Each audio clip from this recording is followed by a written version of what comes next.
I just have a value system that says it's not about the money. It's about building something you believe in. It's about serving other people. It's about work ethic. It's about showing up and working. The only thing that stops you from getting what you want in life is the bullshit story you tell yourself. Don't be a follower, be a student. Take advice, but not orders. Take information, but don't let somebody order your life. Make sure what you do is the product of your own conclusion, not to do what someone else says. Take what someone else says, process it, think about it, ponder it. If it makes you wonder, if it makes you think, then it's valuable. Then when you go take action, make sure that the action is not what somebody told you to do. Make sure the action is the product of your own conclusion. If you'll follow just a little bit of those simple guidelines, telling you the learning process can be speedy, swift, powerful. Your learning curve can go up, and then applying it to your business, your life, your family, conversations, equities of all kinds. You'll find some progress like I did that first 5 years when I met a teacher willing to share with me, turn my life around. Progress I couldn't believe happened for me. There's a gap between who people are and what they tell you they want to accomplish. Now, the process of taking myself from scrounging in my couch cushions to find enough change to put gas in my car to building $1 billion business was all about building a set of beliefs. Now, I believe that the Matrix has us all.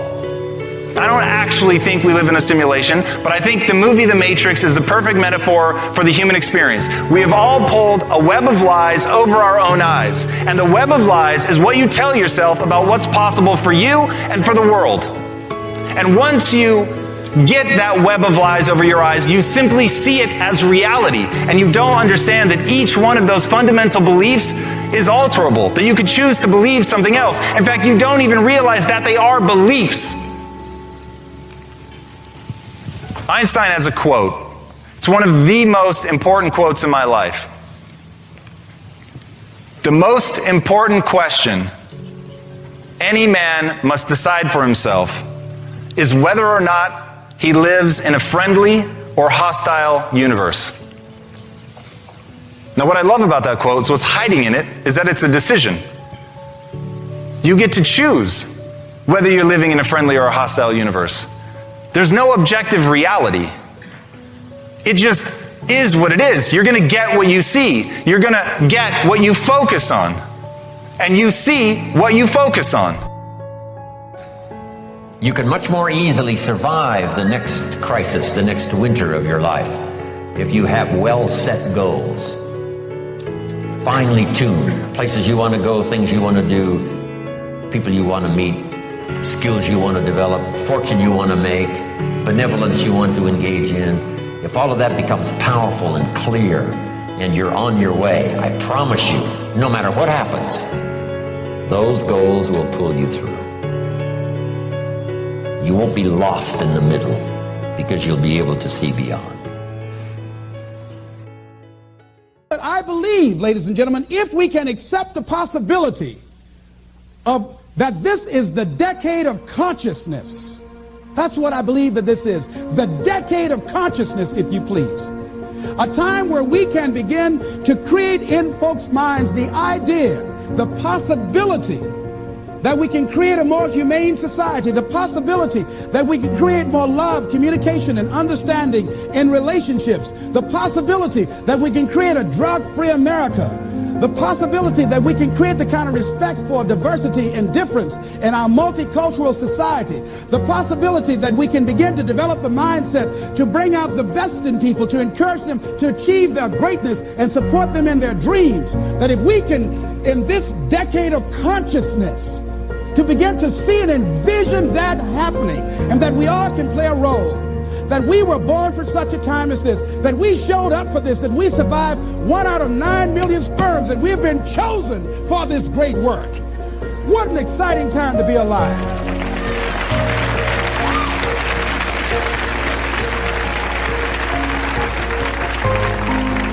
Here's something else to recognize. Wherever you are on the ladder of life, and I was reading in Dr. Norman Vincent Peale's latest book called The Power of Positive Living, which I think is his greatest work.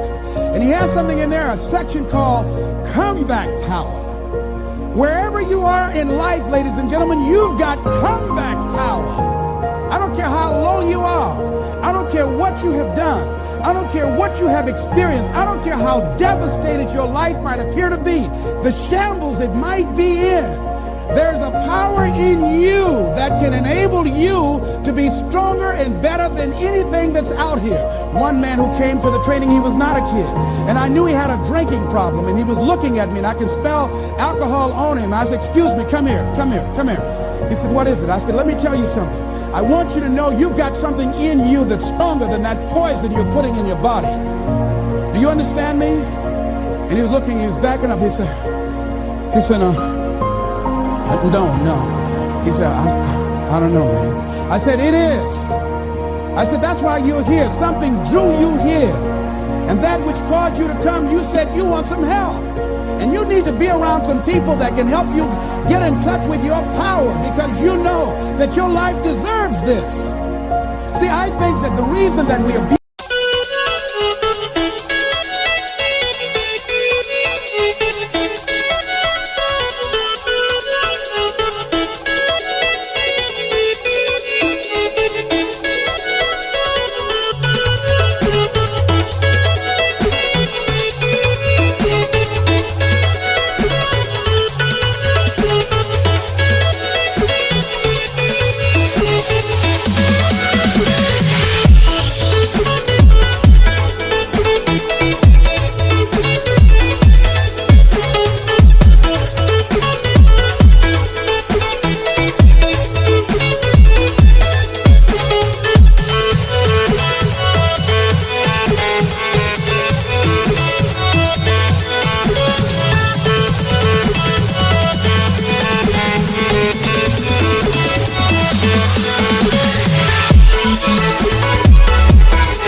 and alcohol is that we're trying to numb something in us that's aching us, that's urging us, that's nagging us to do something bigger and better. It can't be because it tastes so good. It can't because crack feels so good, or cocaine. Is not that simple. That when we are deluding ourselves or polluting our minds, it numbs us where we don't have to face reality. Because we don't know what we've got going for us. See, once you discover who you are, the truth of knowing who you are will set you free from ever wanting alcohol, from ever wanting any kind of drug that's going to destroy who you are. Once you begin to know who you are, it will set you free from believing, I can't see myself doing any better. Once you discover this power, the perfect essence of who you are, that's in all of us, that's permeating our being, that enable us to be the directors of our lives.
healthy, happy, prosperous life, and that you can make it in what are called the worst of times. I think it was Robert Schuller, he said, tough times never last, but tough people do, and you are tough. And so goals are really empty to me. I have a thing on goal setting, but like my big thing is that you show me someone with compelling, emotional, gigantic reasons, I'll show you someone who's changing their standards all day long. So like, give you one quick version that you've not heard before. One of the reasons I'm relatively fit is not just peak state. I have an uncle in my family that died at 50 years old of a heart attack. He's my godfather, my dad's only brother. I kind of resembled him. And I look like him a lot. So on the way back from his funeral, my reticular activator's on heart attacks. On the TV screen on the airplane, I'm listening to music, is the Oprah Winfrey show. She's going through a new heart scan. I've unplugged my headphones, plug it into the airplane one. They're talking about this new scan at Cedars-Sinai that at that time was new. It could read the plaques in your arteries, the calcifications, without going, really invasively. I scheduled it. I went in. I had a world-class doctor who understood reasons and leverage instead of just prescribing. When we coach people, you need to do this, you need to do this. Doctors do it. Take this pill, take this. He understood leverage and reasons. What you do is you take the scan, then you go to lunch, you come back. I took the scan, I went to lunch, I had a burrito. I came back and I'm in the law. When I walk in, I sit down, the doctor comes out and he says, oh my, I can't believe these arteries are in that young body. Got my attention. We walk back in, we sit down. He could still go, you need Crestor, eat clean, get out of here. Isn't that what an average doctor does, right? No, wired me with huge reasons. He goes, let me ask you a question. I heard your wife's pregnant. I said, yeah, I have a son. And he says, do you want to be there when he graduates from high school? To be there for that day? I said, yes, sir, yeah. He goes, your wife's pregnant. What do you have? And I said, a daughter. This is where you get a dad. He goes, she was 6 months pregnant. He goes, would you like to walk her down the aisle on her wedding day, or are you okay that it's some other man?